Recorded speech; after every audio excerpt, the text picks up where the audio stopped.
Hello, I'm Sophie from Bake Love Not Worry, and today I'm showing you how to make a white chocolate raspberry tart.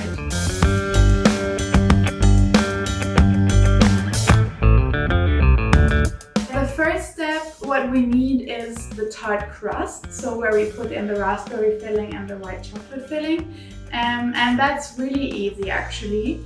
It's just 1, 2, 3, 4, 5 ingredients. So it's very straightforward.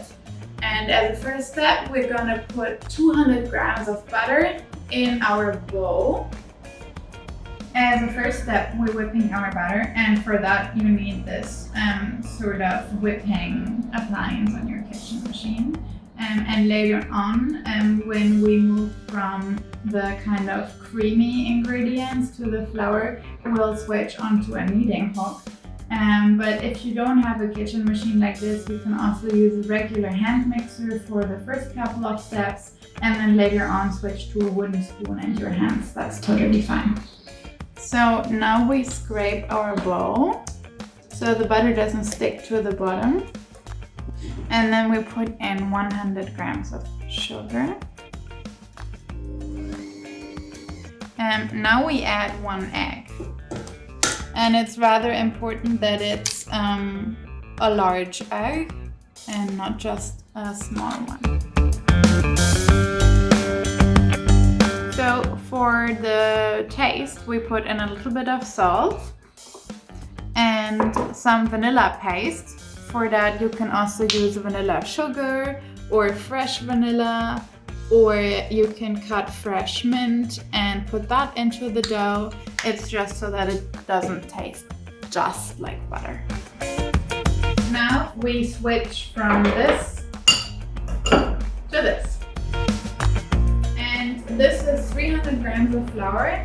I'm gonna start with maybe 1/3 and then add it gradually so that it gets incorporated into the dough.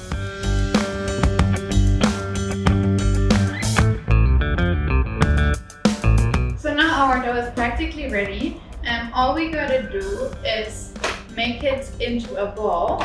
And this is also the step where you can actually check whether your dough has the right consistency and kind of adapt it according to how it went, with a little bit of flour on the side. So this is the part where you just have to look how wet was your butter, how big was your egg, to make sure that it has the right consistency when it goes into the fridge, and that all the ingredients combine nicely. And for that, I would just really recommend using your hands, because that's the best way to actually feel the dough and to bring it all together. So I'm done kneading my dough. It now has this really nice and round shape, and it no longer sticks onto my hands. They come up very clean. So this is when you know your dough is ready. And what we do now is we wrap it very tightly in cling foil, and then it needs to rest in the fridge. So our dough is freshly out of the fridge and it's all firm. So now we can work with it. And what we're gonna do now is we are gonna roll it out. And I always roll it onto a parchment paper. You can also use any other form of baking mat or some other underlying thing. But I find this really practical because then you can basically just move it onto your tart form. And I've already buttered it. That's very important. All your little kind of corners need to be really well buttered so that your tart crust won't stick to the form.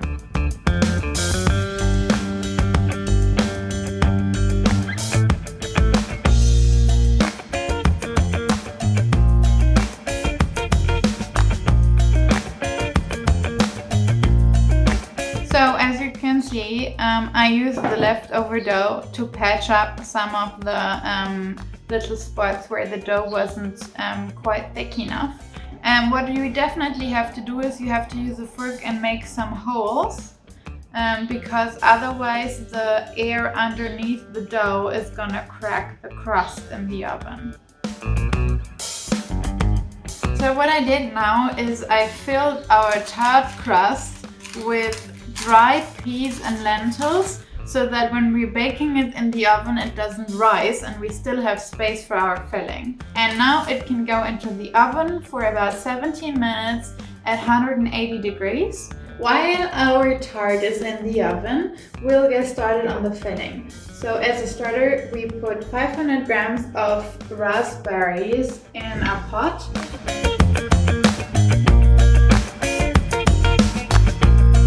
So once the raspberries have started to kind of dissolve and disintegrate a little bit, and it's warm enough, that is when we add 50 grams of sugar.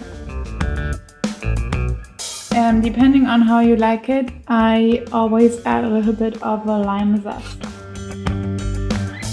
To thicken up our raspberry filling, I'm gonna put 2 tablespoons of corn flour, just regular corn flour, and dissolve it in a little bit of water. After adding the corn flour, you should let it boil for another minute or so and then take it off the heat. Now that we have boiled our raspberry mixture until the extra water from our corn flour addition is boiled out, we can just pour it into a kind of different bowl. Now that our tart is out from the oven, I'm gonna remove the baked beans. And you can see that it has the perfect color and the crust has this slight brown color.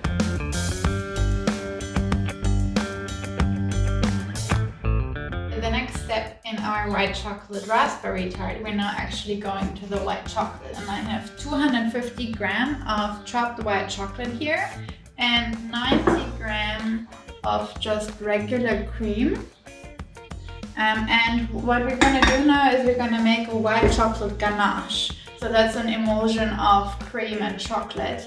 And for that we're going to bring the cream to a boil, just so that you can basically see that it got really hot. And then we're going to pour it over the white chocolate. So after we let this sit for a minute, so all the chocolate can melt, we start to stir it so it becomes this kind of chocolate sauce. You know, you see this white chocolate ganache, its natural color is very yellowish, and that's totally fine. And if you don't mind, you can absolutely use it like this, but I tend to add a little bit of white food coloring.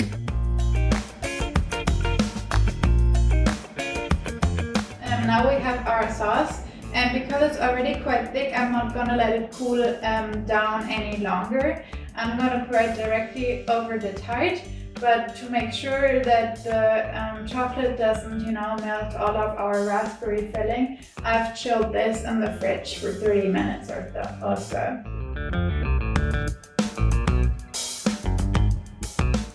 So our baby is done, and now we kind of put here in the fridge and let the white ganache kind of thicken up. This is now the step where you can basically decide how long you take. You can put it in the fridge and serve it tomorrow and put the decoration on tomorrow, or you can leave it in the fridge for 20 minutes and then put the decoration on and eat it immediately.